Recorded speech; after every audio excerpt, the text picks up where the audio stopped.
Shalom, dear Talmidim. How are you?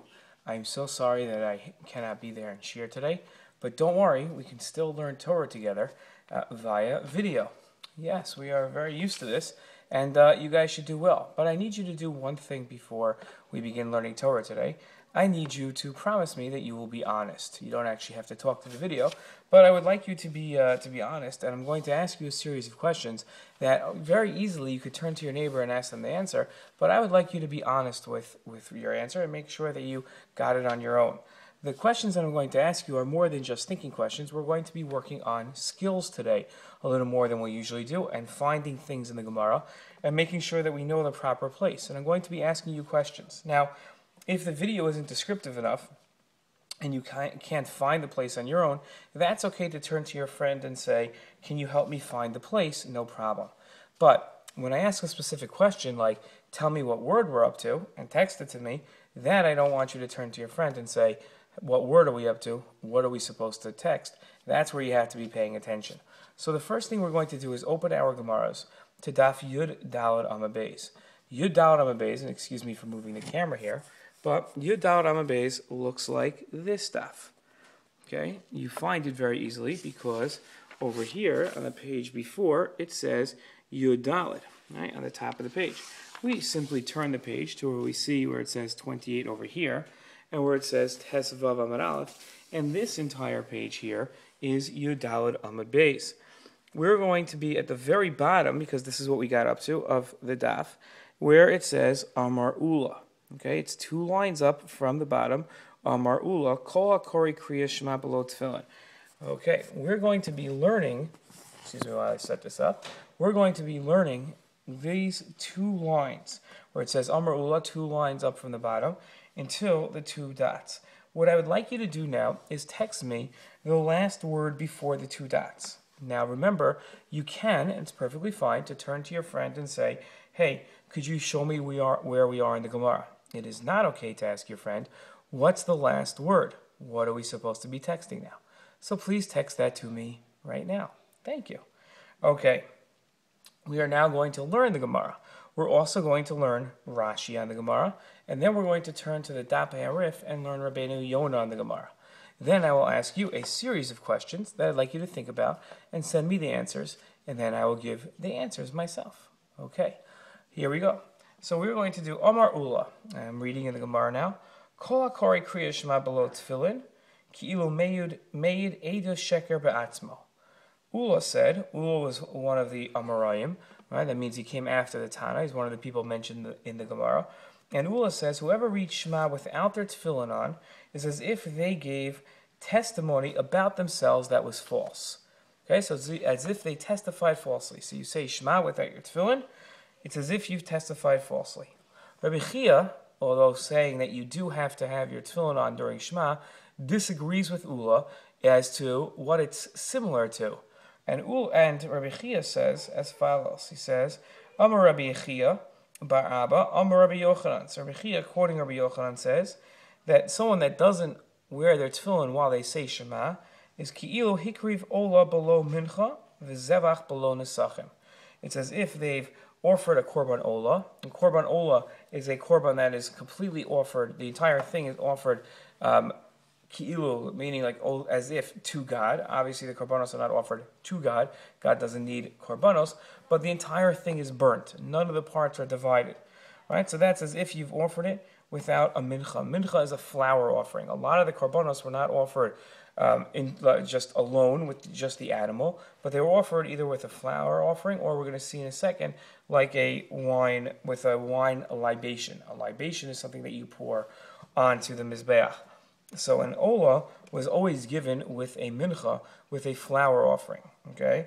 And it's as if you've given a zevach, which is a different type of korban, below nesachim. Without nesachim, nesachim are wine libations, okay? It's where you pour the wine onto the mizbeach. So both Ula and Rabbi Yochanan agree that one, when they're saying Shema, obviously we're talking about a man here, because a woman is exempt from the mitzvah of tefillin, so she's not doing anything wrong by saying Shema without her tefillin on, or without tefillin on. But a man doesn't put on tefillin when he says Shema, as there's something wrong with that, and understand what's wrong with it, Ula and Rabbi Yochanan give two explanations. Ula says that it's as if you've testified about yourself but falsely. Okay, Meyud Edus Sheker Ba'atzmo. And Rabbi Yochanan, Rabbi Chia is the one quoting Rabbi Yochanan. Rabbi Yochanan says that it's as if you have offered different type of karbanos without the side offerings that come with it. An Ola without the mincha, and a zevach without the nesachim. The question we obviously have is, what are they saying? What does that mean?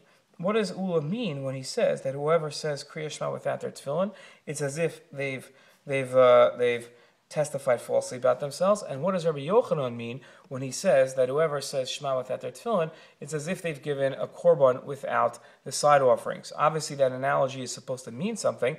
It might not mean something to us right away, and that's our challenge, is to understand what they mean.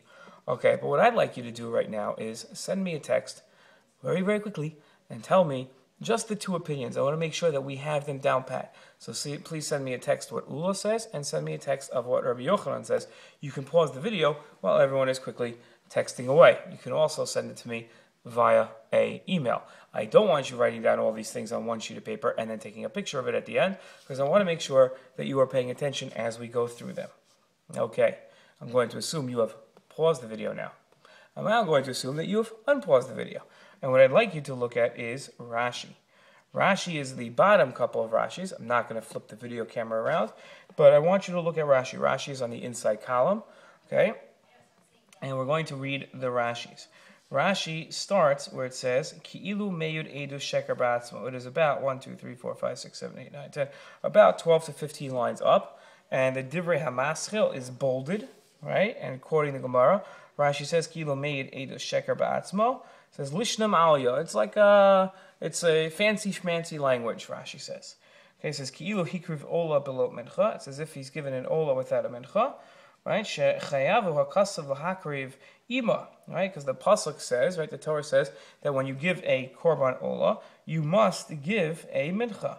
Right? He quotes the pasuk, Shene'amar, it's from Bamidbar, Vasiri Saifa, Afa Kori Ve'eno Mekayim, Eno Gomer, it's a mitzvah. So Rashi says the same way that if you give a korban ola without a mincha, it says you haven't fulfilled the mitzvah.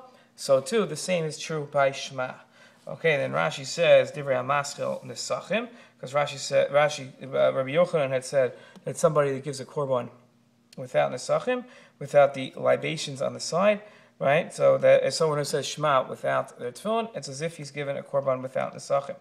Rashi says, Hu hayayin hamisnaseach al gabe hamizbeach. Right, it's the wine that was poured onto the mizbeach. Achar ha'olav ha'zevach. Right, after you gave an ola or a zevach, you put wine. Kedesiv v'nesacheha. Right, that it comes along with its libations. Chatzi ahin v'gomer. Fu adin dematz dememar kilu hikriv ola balo mincha v'nesachim ha'ola nami tuna nesachim el lishna dekra nakat ola umincha zevach nesachim. Okay, so that's the idea, okay, that you have to have the nesachim with it. Okay, so that is Rashi. Now, what we are going to do is, we're going to have to stop this video because we're getting to the 10-minute limit in a minute, but what we're going to do is go to Rabbeinu Yonah now. Rabbeinu Yonah is what's in the back of the Gemara, what's called the Dap Harif, and let's take a tour together. I'm going to move the video camera. This is where we are right now, and we're going to start turning the pages. We're going to start turning the pages in our Gemara. I'm going to go and go and go. First, we're going to have the Rosh, Rabbeinu Asher. We should know how to find that. Now we're going to find all these things in our Gemara.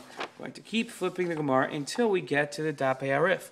The Dap Harif say Rabbeinu Yonah on the top, right? Because that's the commentary on the side. In the middle is the Rif, right? This is the Rif in the middle. And then we have Rabbeinu Yonah. To find the proper page, you should see on this side, it should say 14. And here it says Daf Ches, because this is the Daf Ches in the Dape Harif. This is the Rif. This is Rabbeinu Yonah's commentary on the side. We are going to go down to where it says Gemara. This Gemara says Gimel Mem, Kol HaKori Kriya Shema, below Tefilin, Kilu Meyud Edu Sheker. Okay, so that's the Divrei HaMaschil, big bolded, says Gimel Mem. It's the second one on the page that says Gimel Mem. There's an earlier one, I'm not sure if it's pointing the right way, over there. And then this Gimel Mem Over here, Kol Korei Kriya Shema, below Tefilin, Kilo Meirei Sheker. Even if the video camera is not pointing on exactly the right spot, you should be able to find it by going to Daf Ches and looking down on Rabbeinu Yonah. Okay, here's Rabbeinu Yonah until you get to where it says Gemara. Right, Gimel Mem is the abbreviation for Gemara. Kol Korei Kriya Shema. And what I would like you to do is tell me, before we begin explaining Rabbeinu Yonah, I'd like you to tell me what Rabbeinu Yonah, the last three letters of Rabbeinu Yonah's comment, the last three letters, of Rabbeinu Yonah's comment on this comment before the two dots, and before it says in big bold letters the next Divrei HaMaschil, which is Harotze. I'd like you to text that to me now. Remember, it is okay to ask your friend for the place and to find Gemara Kol Korei Kriya Shema, like the Divrei HaMaschil, where Rabbeinu Yonah quotes the Gemara. It is not okay to ask your friend, what should I be texting right now? That is for you to do the last three letters. Okay? Look forward to hearing from you until we get to our next video.